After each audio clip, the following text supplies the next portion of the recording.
بتانے کے بعد حضرت عباس حضرت علی سے کہتے ہیں میری مانو تو رسول اللہ صلی اللہ علیہ وسلم کے پاس چلتے ہیں، آپ سے کہتے ہیں کہ خلافت کے معاملے میں آپ کوئی وصیت فرما دیں، آپ ہمیں خلافت کے معاملے میں کوئی وصیت فرما دیں تاکہ بعد میں لڑائی بڑائی کچھ نہ ہو۔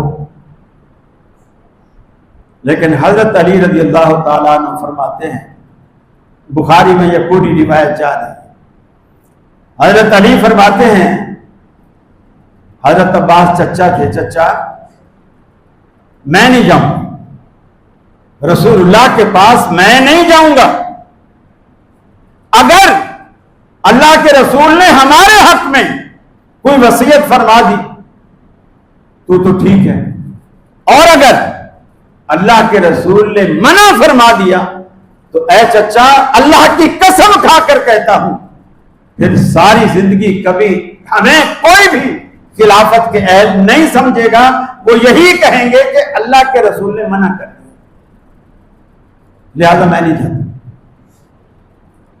حضرت علی نہیں گئے۔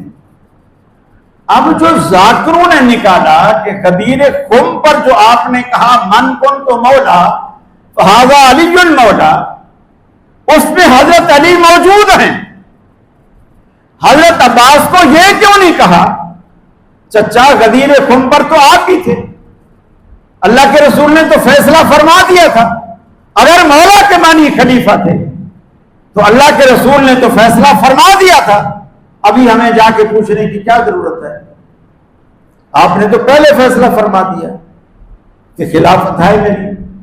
اور اسی غدیر خم کے بعد اذانوں میں تبدیلیاں کی گئی، وصی رسول اللہ خلیفتہ بلا فصل، اللہ کے رسول نے جو وصیت کی تھی خلافت کی، اس اعتبار سے بلا فصل یعنی بغیر بیچ میں کسی کے آئے، رسول اللہ کے بعد ڈائریکٹ خلیفے کے حقدار حضرت علی تھے۔ یہ باقاعدہ اذان میں بھی یہ کہا جانے لگا اور اب تک کہتے ہیں لوگ، اب تک کہتے ہیں۔ لیکن حضرت علی نے حضرت عباس کو یہ بات نہیں کہی۔ پھر آپ بیمار ہیں، لوگوں نے کہا اللہ کے رسول نمازی آپ کا انتظار کر رہے ہیں، مسجد بھری ہوئی، آپ نے فرمایا مجھے اٹھاؤ۔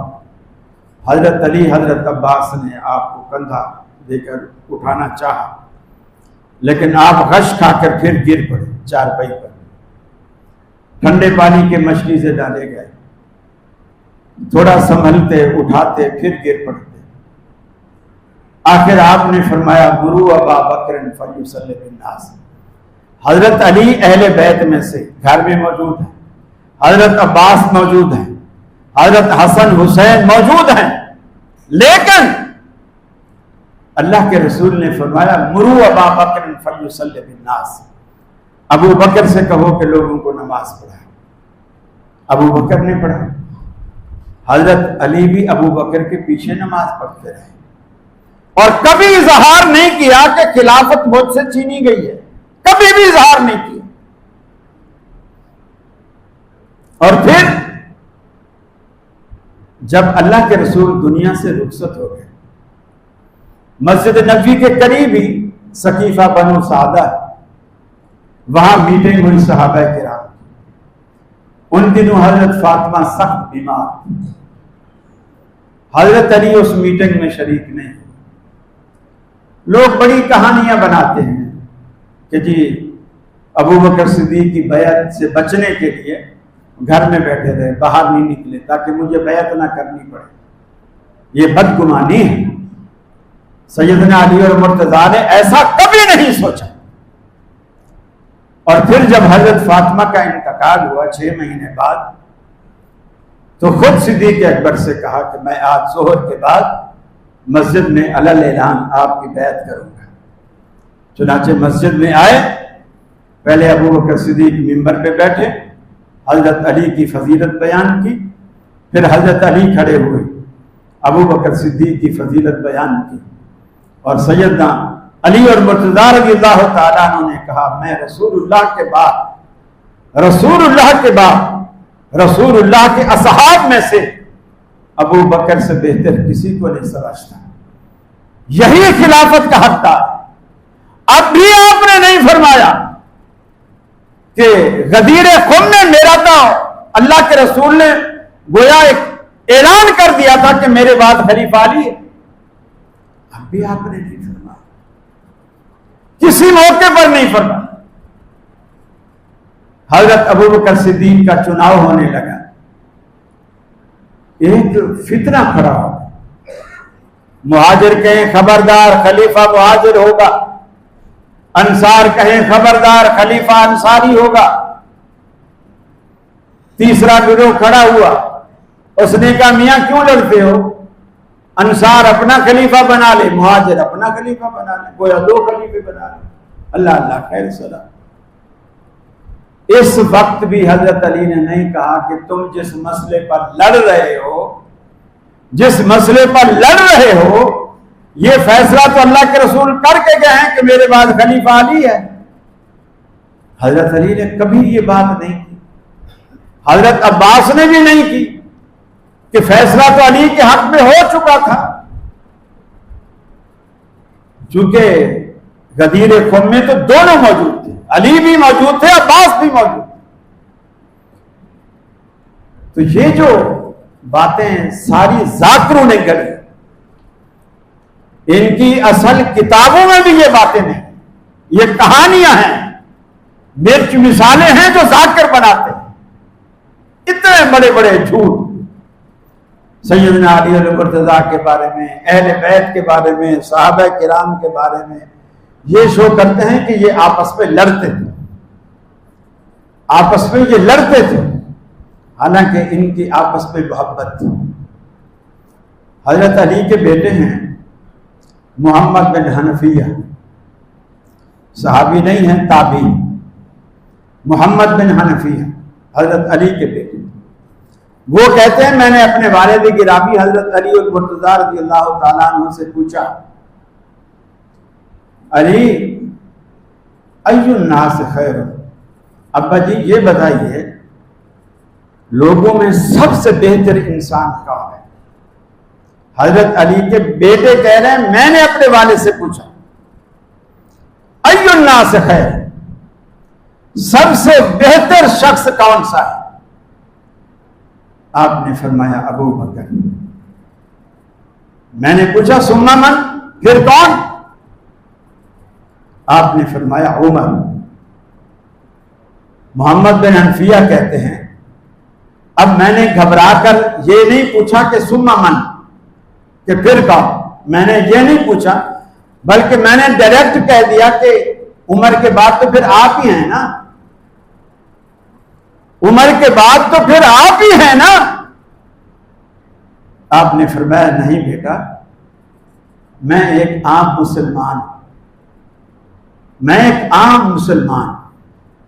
یہ سیدنا علی اور مرتضیٰ رضی اللہ تعالی عنہ کی جو تینوں خلیفے ہیں ان سے محبت اور اپنا عجز و انکسار, یہ ہے جو خود کو کچھ نہیں سمجھ رہے, سب کچھ دوسرے کو سمجھ رہے ہیں, اور کبھی ایک موقع پر بھی یہ ظاہر نہیں کیا کہ خلافت میرا حق تھا جسے چھینا گیا, کبھی نہیں.